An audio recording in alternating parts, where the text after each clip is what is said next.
Hello, how are you Santos? Welcome to this tutorial. We are going to see a beautiful Photoshop tip, very fast and very simple. We will see how to be able to place text behind an object in an image so as not to have such a text and to be able to have it this way. So without giving you much more explanation, let's start with the tutorial and then have our photo open. The first thing we are going to do is come to Selection, select Subject. In this case I do it like this because the image is really very quick to select. Remember that you have something more complicated to select. They can use any of the selection methods provided by the toolbar or even the selection menu. As for having the object selected, we are going to select again, select and apply masks.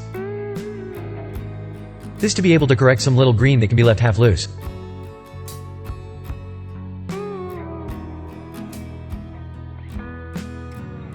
Once corrected what would be bothering us with what had been wrong, we are going to send it to a new layer. A new layer with skin selection. This as you want. Let's show the layer below. We come to the toolbar and we are going to select what the text option is. Once you are left pressed, left mouse click. They saw that they have to select horizontal text bar or vertical text tool. We are going to use landscape mode. We will create the text box. And we are going to put something like we put the example trips 2021.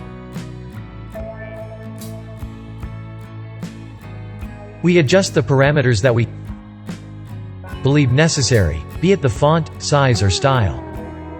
In this case, for this tutorial I'm going to leave it like this. I will confirm. I will press against the T to open what is the free transformation. Let's enlarge it a bit, the size. We are going to press to confirm that we have our text part ready. We're going to come to the text layer and holding it down, we're going to move it between the background and the selection that we've made. I look at each brand for what the light blue bar is.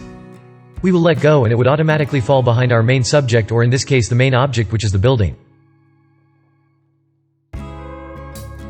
We're going to enlarge it a bit, the sizes.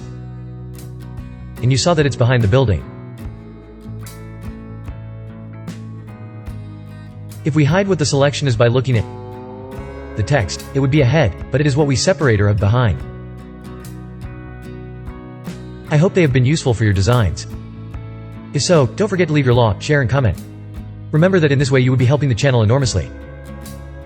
Without giving it any more thought, I say goodbye and I will be seeing them in the next tutorial. Bye bye.